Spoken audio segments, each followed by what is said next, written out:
కావేరి అయితే వాళ్ళ అన్నయ్యతో ఇలా అంటూ ఉంటుంది.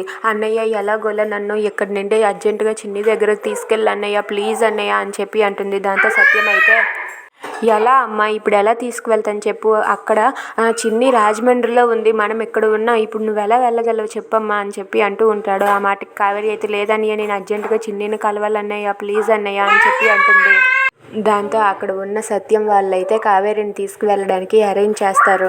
ఇక సత్యం బయట కార్ని అరేంజ్ చేశాక అక్కడ ఉన్న హరికి కాల్ చేస్తాడు. హరి, బయట కార్ రెడీగా ఉంది అని చెప్పి అంటాడు. ఇక నర్స్ అయితే వేరే బెడ్ మీద పిల్లో అవన్నీ కప్పి ఉంచుతుంది. ఇక అక్కడ ఉన్న కావేరి వేరే బెడ్ మీదకి ఎక్కి బయటకు రావడానికి సిద్ధమవుతుంది. ఇక ఇంతలో పోలీసు అయితే వెళ్తూ ఉంటుంది. మేడం, మీరెందుకు మేడం అటు వెళ్తున్నారని చెప్పి హరి అడుగుతాడు. కావేరి ఎప్పుడు డిశ్చార్జ్ అవుతుందని నేను అడిగి వస్తాను డాక్టర్ని అని చెప్పి అంటుంది.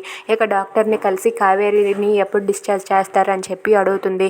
దాంతో డాక్టర్ అయితే కావేరి ఈరోజు తగ్గదు, కావేరిని డిశ్చార్జ్ చేసేది రేపు మాత్రమే, రేపు డిశ్చార్జ్ చేస్తామని చెప్పి అంటుంది. అది వినగానే అక్కడ ఉన్న పోలీస్ అయితే సరే అని చెప్పి అంటుంది.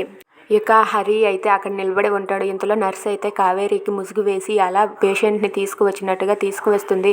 అలా కావేరి ఆ ముసుగులోనే ఉంటుంది. ఇక ఆ పోలీస్ దగ్గరికి వచ్చేసరికి ఆ ముసుగు అయితే ఒక్కసారిగా గాలికి ఎగిరిపోతుంది. దాంతో కావేరి షాక్ అవుతుంది. Please subscribe.